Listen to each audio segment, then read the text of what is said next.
tēnā tātou katoa. Mr Speaker, I am privileged to take a short call on this bill, and I heard comments across the House saying that they weren't clear on Labour's reason as to why we are opposing this bill. Can I make it really clear, Mr Speaker, that we are opposing it because it needs strengthening? We are opposing this piece of legislation because it falls well short. And it is our roles as parliamentarians in this House that when we feel legislation that is weak at the knees, that we need to apply our might to strengthen it. Mr Speaker, the purpose of the bill,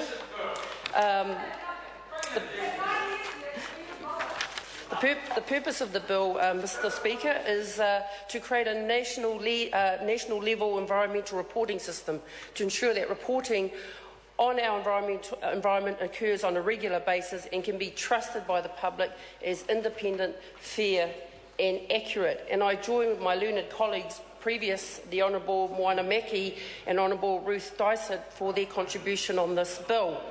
Mr Speaker, it's clear that from our end that the key parts that they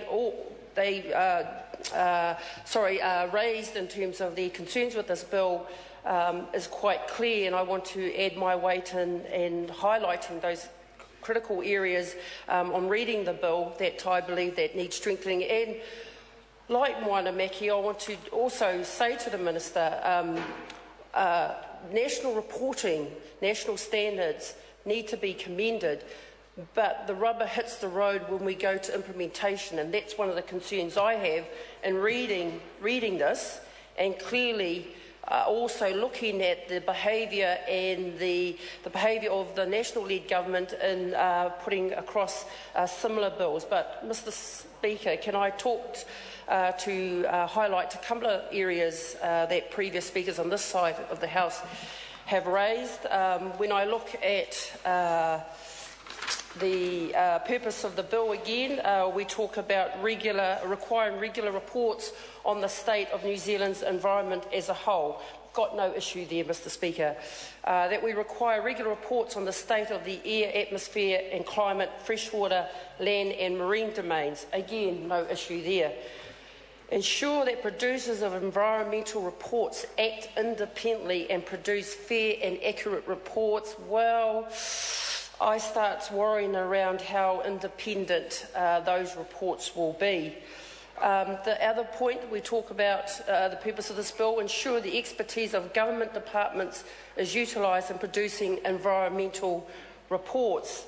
Again, we have seen in this House particular ministries, conservation, environment, being shut down by this national-led government around the Tukituki catchment proposal. So again, I doubt that we'll have that true independence and contestable advice from those particular government departments. And of course, the fifth part of the bill talks about affirming the role of the Parliamentary Commissioner for the Environment and reporting on environmental reports and the process that produced the reports. And again, being witness of the reports that the PCE has provided on water quality and land use, and where that goes to, one can only guess, but there are some recommendations that she's made, and I've yet to see them surfaced by this national-led government.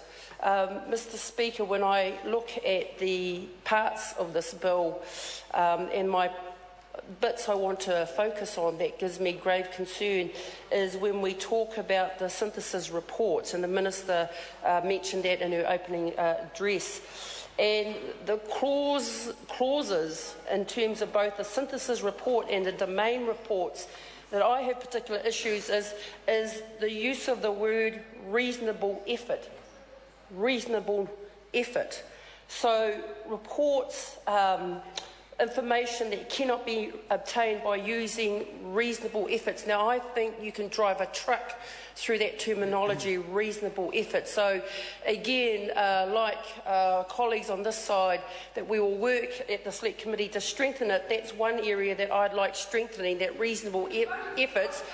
We shouldn't allow that discretionary clause because this is a serious matter in terms of protecting our environment.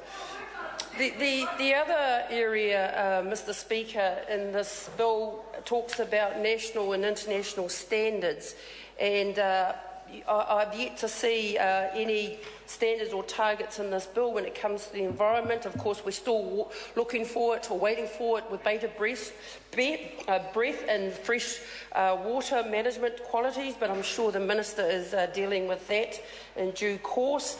But again, these are my concerns that I have when I look at this bill.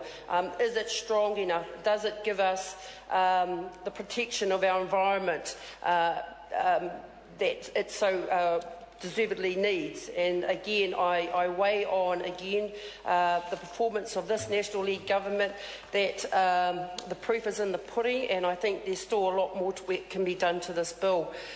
Mr. Speaker, the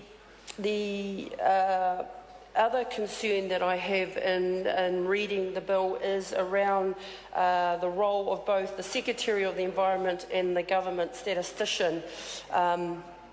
I actually know the current government statistician, a lovely woman by the name of Liz, and worked with her previously. And it's not the person, but the concern that I have around the over-interference of ministers on their chief executives in identifying those target areas. And so again, Mr. Speaker, if we are to be true to setting robust legislation in this House, this independence not only has to be seen to be delivered, but it has to be delivered. And I have grave concerns that ministers directing CEs and setting these targets, again, like I'm saying, and joining on this side, that if we work at it at the select committee level to strengthen that, I'm sure that will abate that concern I have. Mr. Speaker, last week, I was fortunate enough to attend the second Global Climate Legislation Summit in Washington, DC. Just got back actually early hours this morning after a 26-hour flight. For the purpose of this House, can I just read out what the global organisation is about? The Global Legislators Organisation, Globe International, is an organisation comprising national parliamentarians from over 80 countries that are committed to finding legislative solutions to the challenges posed by climate change and sustainable development. Globe supports legislators in over 40 national chapters which provide economic, political and policy capacity to develop and advance legislation as well as monitor its implementation. Mr. Speaker, one of the key points that came out of the many learned deliverers at this conference is it's not the quality of it's not the quantity of legislation that countries produce, but it is the quality of legislation. So, Mr. Speaker, I stand on this side of the House in saying we cannot support this bill, but we will work hard in its due course when it gets to Select Committee. Kia ora tātou. Mr. Speaker. I call Paul Goldsmith. Very disappointed to hear that Labor